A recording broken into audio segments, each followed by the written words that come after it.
welcome back to my special education news channel. My name is Rachel Coast and thank you for joining me in today's topic. The topic comes from the book called Contemporary Issues in Special Education. The authors of this book are Ashley L. Renee Hershey and Tony Mild. We will be focusing on chapter 4. This chapter goes over the question on how should schools support students if they are engaging in dangerous behavior. Why is this an issue? One reason this is an issue is because we're going to have students with severe emotional and behavioral challenges in our classroom. We need to prepare teachers on how to handle the situations when they arise.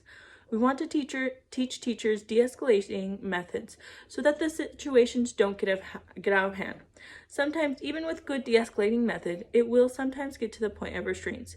We should avoid restraints as much as possible. The reason being, according to Renee Hershey and Mild 2020, crisis management that involves restraint takes a toll on students who are restrained and the staff who are involved in the restraint. But if it does get to this point of restraints, we want to make sure teachers are prepared and do the restraints as safely as possible. A few other reasons why this is an issue. Restraints can cause trauma, bring back PTSD, can make other students upset, interrupt class time, cause distrust between the student and the teacher, can cause injury to both the teacher and the student. Lastly, in extreme cases, untrained teachers or administration that does restraints could possibly even kill the student. According to Strumer 2015, the report of 24 deaths was thought to be an underestimation of restraint-related deaths due to poor systems of data collection employed at the time. That is like an estimation. They think it could be more than 24. That's awful. Why did I select this issue? At my old job, working as a mental health tech at Mesilla Valley Hospital, I had to do restraints a few times. Personally, I did not like doing restraints and would always try to avoid doing restraints. I always liked talking to them and seeing what the problem was. Most of the time, talking to them and helping them calm down would de-escalate the situation. But sometimes it would get to the point of needing to do restraint. I hated to do them because I feel like it's pretty traumatic to the person that is being done to. You are forcing someone to get into a position that is uncomfortable. Many times our patients had traumatic pasts of abuse, and I felt like we were reminding them of it. I also felt like it would hurt the trust between the people involved. Also, I knew some of the techs that got hurt during restraints. Some of them tore their ACL, needed surgery on their rotator cuff, got bit, got spit on, got scratched, head-butted, and blew out their knee. Also, patients would sometimes have bruises from the restraint, would feel really embarrassed, and even said it brought back memories from their past. Sometimes at my old job, we would get patients with disabilities. One time, when I was working on the tween unit, we had a patient with autism spectrum disorder. I remember one day I went on break, and when I came back, they were getting ready to restrain the boy with autism. The reason he was going to get restrained was because he was having trouble transitioning in activities. They were going to the gym, which was out of routine. He freaked out and tried hitting a staff member and another patient. I had good rapport with this patient. I asked him if he would like to go for a walk and talk about video games. He said yes, and it really calmed him down. Video games are like his favorite thing ever. I believe we need to talk to students and try to de-escalate this situation before we go to restraint, because I'm pretty sure that would have been very traumatic for him if he would have been restrained. He wouldn't even really understood why he was being restrained. Another time I was called into doing a restraint for a teenager.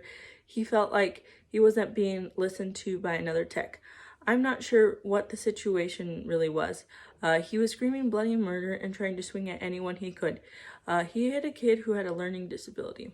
We had to restrain him, and it was awful for everyone involved. I was exhausted afterwards, and the kid had to get a shot to relax him. The other patients said it brought back their PTSD. The patient that got hit didn't understand why he got hit and was really upset. I honestly think this situation could have been handled better, but I came in at the escalation point and it was terrible.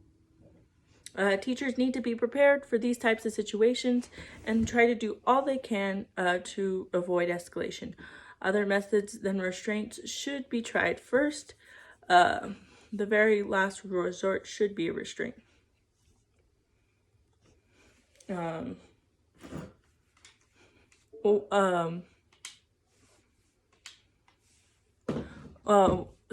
Five cons for crisis management. One con, according to Rainier Hershey in Mile 2020. 38 states have regulations or statutes that govern the use of restraints in schools. This is a con because every state should have regulations and statutes that govern restraints. Every state should be prepared if they have to use a restraint. That leaves 12 states that are not being prepared. We need to make sure our teachers are prepared to deal with restraints if they need to. That way, they are done correctly and they are done safely. Another con, according to Rainier Hershey and Mile 2020, restraints can also result in litigation, missed work/school time for staffs or students who are injured, and lead to teacher burnout. This is a con because I have seen nurses fill out the restraint packet and it takes a really long time to fill out because they have to record everything that happened in it. This takes time away from the nurses doing their job. I've also seen many coworkers who had injuries due to restraints. I have seen I can see how restraints can lead to teacher burnout because it's stressful to do restraints. It's emotionally and physically draining. Doing restraints makes you feel like a bad guy. Another con, according to Rainier Hershey and Mile 2020, common approaches in an escalated student in a general education setting might be A, having the student evacuate the room, which results in educational time and disruption to the routine. B, having a crisis team enter the classroom, remove the student, which results in a major classroom disruption and potential embarrassment for the student in crisis. This is a con because we don't want students missing out on class time. We don't want other students to get distracted and scared. Also, I can tell you from experience, it is really embarrassing for the child to get restrained. One, they feel bad for losing control, and then they feel embarrassed that others saw them lose control. We need to come up with different methods to reduce the escalation. Another con, according to Strummer 2015, the report of 24 deaths was thought to be an underestimation of restraints-related deaths due to poor system data collection employed at the time. There should be no deaths occurring from restraints. Teachers need to be prepared if they are going to do a restraint. We do not want students dying due to restraints. They need to have restraint training for teachers, and they need to be certified. Also, another con, according to Rainier Hershey and Mile 2020, crisis management that involves restraint takes a toll on the student who are restrained and the staff who are involved in the restraint. This is a con because it can cause strain in the relationship between the student and the teacher. Teachers need to have trust with their students. If the student feels like they don't have trust or respect, they will not respect their teacher.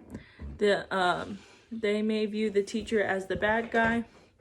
Also, restraints can be exhausting on the people involved. I know when I did restraints, all I wanted to do was sleep afterwards.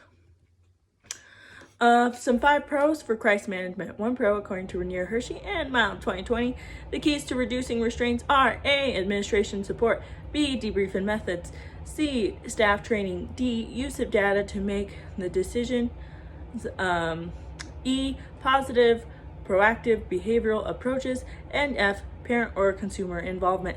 I think all these methods could help de-escalate situations and reduce the need of restraints, which should be the goal.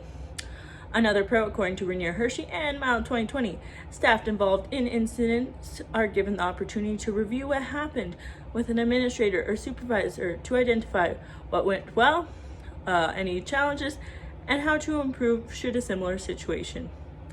I think it is important to always be improving. That way, we can get better and better when faced with similar situations.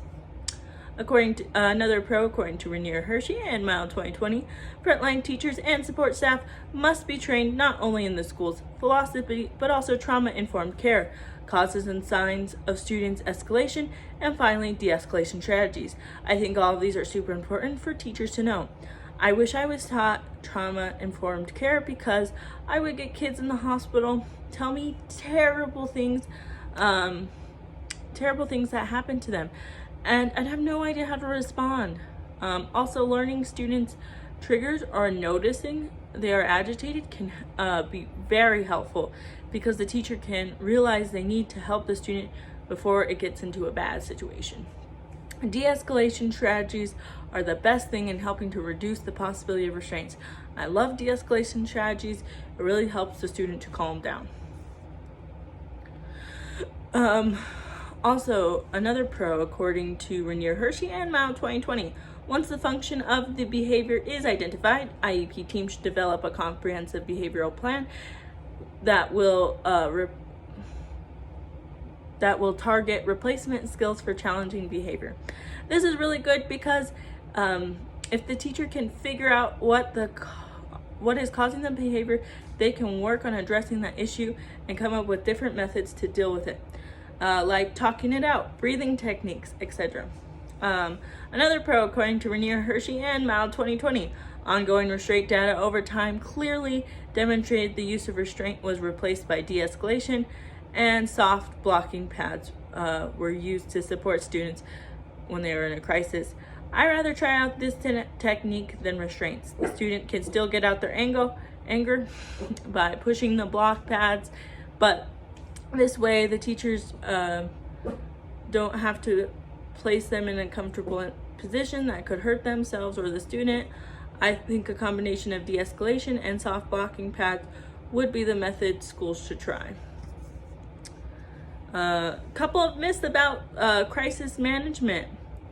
The first myth: restraint and seclusion keep students who are out of control safe as well as others. This is not true. According to APRIAS 2020, physical restraint or seclusion can cause students to act more aggressively, increasing the possibility of harm to themselves, teachers, and others. I can say from experience that children that got restrained start getting more upset, struggling harder, and trying to find any way to injure the people holding them so they can break free. Like they will try and bite, headbutt, kick, punch, etc. So restraints are really not keeping anyone that safe. Teachers use restraints and the second myth: teachers use restraints and seclusion to protect themselves and others. According to APRIAS 2020, teachers have restrained and secluded students for offenses as minor as not staying seated, or blowing bubbles in milk at lunchtime. Then the APRIAS 2020 go on to say, in specific cases, both of these offenses have resulted in death. I know that some teachers do use restraints for good reasons, but sometimes I feel like some situations restraints don't need to be used. I can say for my work, I had a few techs that I worked with who loved restraints. They would egg the patients on so that they could do a restraint. I did not like working with those people. They were always the ones that would run to a restraint when it was called overhead. I liked trying to de-escalating methods so that we wouldn't have to do the restraint. I believe though that those guys did get fired, so that's good. Myth 3: there are no alternatives to restraint and seclusion. This is not true, because there are many alternatives to restraint and seclusion. For example, according to APRIAS 2020, there are numerous alternatives to restraint and seclusion, including positive behavioral intervention and support and other de-escalation techniques. I agree, positive behavioral intervention and de-escalation techniques really do help children to calm down more than the threat of being restrained. Myth 4, property damage needs to be prevented. I agree that teachers should try to prevent property damage, but it shouldn't be the main focus. For example, according to the APRIS 2020, no child's safety is as important as protecting property. I totally agree with this saying. We can always replace property, but not the child. Also, they should. These students could live with emotional scars and because of being restrained for the rest. Deal with it for the rest of their life. APRIS stands for the Alliance to Prevent Restraint, Aversive Intervention, and Seclusion. Conclusion. In conclusion, we need to have rules and regulations for all schools in the United States that go over what to do if a crisis occurs. We need to make sure that our teachers are prepared. I would say that we should try de-escalation strategies, positive behavior intervention, and blocking paths over restraints. But if schools still want to do restraints, or if the situation is really bad to the point they need it, we should make sure that teachers are certified in restraints and can do them safely. We should also have a meeting after the restraint occur to go over how it went, what went well, and what went badly. I think that overall restraints can cause stress, injury, distrust, anger, etc. with people involved in it. I think it should be avoided at all costs, but if the situation really calls for it, then it should be used. Our ultimate goal as educators is to make sure our students learn and are safe at school. Thank you everyone for turning into my news program today, and I'll see y'all soon for our next topic. My name is Rachel Coast, and I am signing off. Have a great rest of your week.